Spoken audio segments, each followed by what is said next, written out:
Magandang gabi sa ating lahat. Narito po ang weather update sa araw ng Biyernes, December 1, 2023.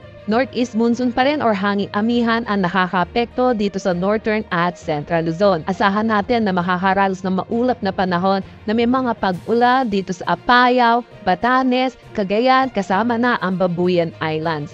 Samantala, asahan naman natin ang bahagya hanggang sa maulap na panahon na may mga pulo-pulo may hinang pag-ulan dito sa Ilocos Region, Central Luzon, nalalabing bahagi ng Cordillera Administrative Region, pati na rin dito sa Cagayan Valley. Yung easterlies naman natin ay patuloy na umiiral dito sa malaking bahagi ng ating bansa.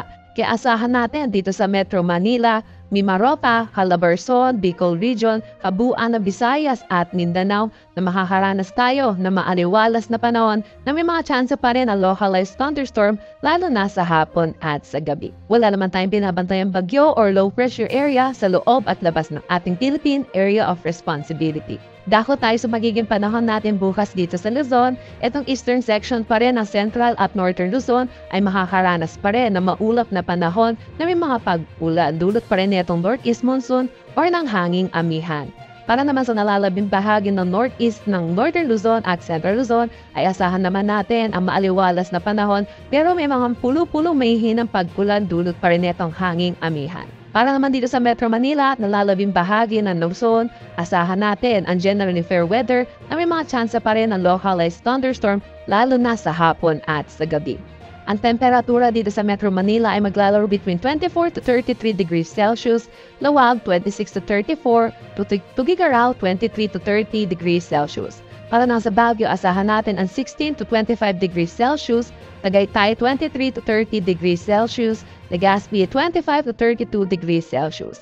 Para man dito sa Halayan Islands at Puerto Princesa, maglalaro ang temperatura between 25 to 32 degrees Celsius. Dito naman sa Visayas at Mindanao, easterlies pa rin ang mag-prevail sa kanilang mga syudad kaya asahan natin ang maaliwalas na panahon.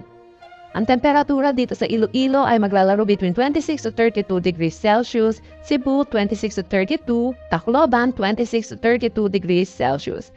Dito sa Zamboanga 25 to 32 degrees Celsius, Cagayan de Oro 25 to 32 at Davao 25 to 33 degrees Celsius. May nakataas tayong gale warning dito sa coastal water ng Batanes, Babuyan Islands at Ilocos Norte. Kaya pinapaalalahanan natin ang mga kababayan natin mangingisda at ang mga sasakyang maliit pandagat na delikadong pumalaot sa mga nasabing coastal waters. Para naman sa magiging panahon natin sa susunod na 3 araw sa malaking piling syudad sa ating bansa dahil sa pag-recede or pag-atras netong northeast monsoon or ng hanging amihan, ito yung makakapekto lang sa extreme northern Luzon at itong easterlies ang makakapekto dito sa malaking bahagi ng ating bansa.